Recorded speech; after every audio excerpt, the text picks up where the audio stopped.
तो यह सकारात्मक कदम है। ताकि नीतीश कुमार को स्वास्थ्य कारणों से तो आए ना राजनीति में, रोका किसने है निशांत जी को राजनीति में आने से? करने से क्या होगा, उनकी इच्छा होगी करने। जनता की इच्छा के अनुसार उनको आगे आना चाहिए। कब ये तय करते हैं और पार्टी में काम। जूतम बाजार की स्थिति चल रही है और शिक्षित युवा आगे आए। चर्चा तो बिहार की जनता कर रही है। वो हश्र इनका भी न कर दे, आ करके पार्टी में काम करे। भूंजा पार्टी के लोग चाहते हैं। वह बिल्कुल सही और समयानुकूल है।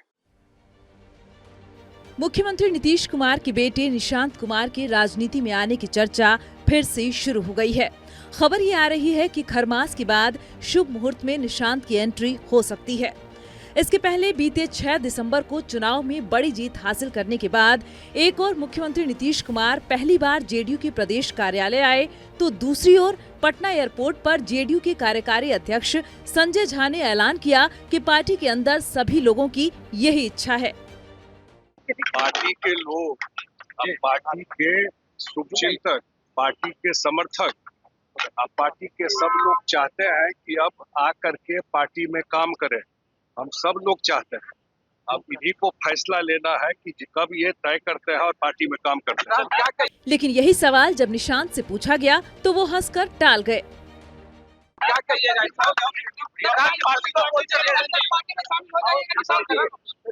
कुछ इच्छा है आपकी? इच्छा है। चर्चा है कि निशांत की एंट्री को लेकर पार्टी के अंदर कहीं कोई विरोध नहीं, बल्कि पूरी तरह सहमति है। मंत्री से विधायक तक सभी निशांत की सियासत में आने के पक्ष में हैं। ये मैं चर्चा नहीं कर रहा हूँ, चर्चा तो बिहार की जनता कर रही है। और बिहार की जनता के दिल में जो बसता है, बिहार की जनता को जो पसंद है, उसकी इच्छा के, जनता की इच्छा के अनुसार उनको आगे आना चाहिए। आप लोग गुजारिश कीजिएगा। क्यों रहेगी? आप लोगों के माध्यम से भी कर रहे हैं और जरूरत जहां पड़ेगी वहां भी किया जाएगा। जदयू के वरिष्ठ नेता संजय झा जी ने जो संकेत दिए हैं वह बिल्कुल सही और समयानुकूल है। लोकतंत्र में नई पीढ़ी का राजनीति में आना स्वागत योग्य है। अगर निशांत कुमार सामाजिक जीवन में आते हैं तो यह सकारात्मक कदम है और इससे बिहार की राजनीति को नई ऊर्जा मिलेगी।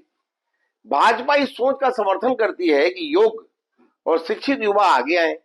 एनडीए पूरी तरह एकजुट है और बिहार के विकास व सुशासन के संकल्प के साथ मजबूती से आगे बढ़ रहा है। भारतीय जनता पार्टी और भूंजा पार्टी के लोग चाहते हैं कि जल्द से जल्द नीतीश कुमार जी के सुपुत्र निशांत को राजनीति में पदार्पण करा दिया जाए, ताकि नीतीश कुमार को स्वास्थ्य कारणों से हटाया जा सके। जिस तरह की राजनीति की कवायद चल रही है, जिस तरह से भारतीय जनता पार्टी और जनता दल में जूतम बाजार की स्थिति चल रही है, जिस तरह से एक दूसरे को साधने की राजनीति चल रही है, यह स्पष्ट रूप से दिख रहा है। ये पिछले 3 वर्षों से हम लोग सुन रहे हैं कि निशांत जी राजनीति में आएंगे, निशांत जी राजनीति में आएंगे। तो आए ना राजनीति में, रोका किसने है निशांत जी को राजनीति में आने से? अच्छे आदमी हैं, अच्छे लोगों को तो राजनीति में आना ही चाहिए। बस इस बात का ख्याल रखें कि भारतीय जनता पार्टी ने जो हश्र नीरज शेखर जी का किया, पूर्व प्रधानमंत्री चंद्रशेखर जी के बेटे का, वो हश्र इनका भी न कर दे। निशांत का जन्म 20 जुलाई 1975 को हुआ था। वे मुख्यमंत्री नीतीश कुमार और मंजू देवी के बेटे हैं। उन्होंने पटना के सेंट केरेंस स्कूल, केंद्रीय विद्यालय और मानव भारती मसूरी से स्कूल की पढ़ाई की है। बीआईटी मेसरा से उन्होंने इंजीनियरिंग की है।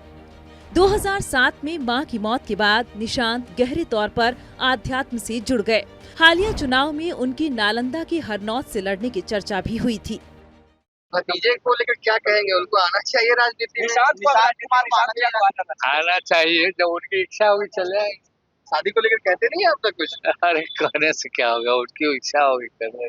बिहार की राजनीति में निशांत के आने की चर्चा ऐसे वक्त में हो रही है जबकि बीजेपी ने बिहार के 45 साल के नितिन नवीन के हाथ में दुनिया की सबसे बड़ी पार्टी की कमान सौंपी है।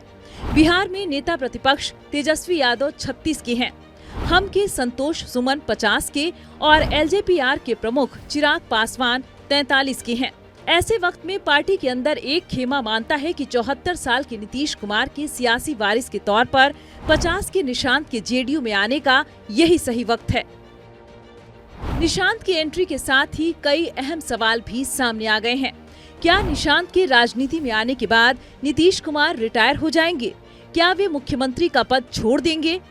सवाल है कि क्या जेडीयू निशांत को बिहार का मुख्यमंत्री बनाने की तैयारी कर रही है या उन्हें डिप्टी सीएम बनाया जाएगा और सीएम बीजेपी का होगा।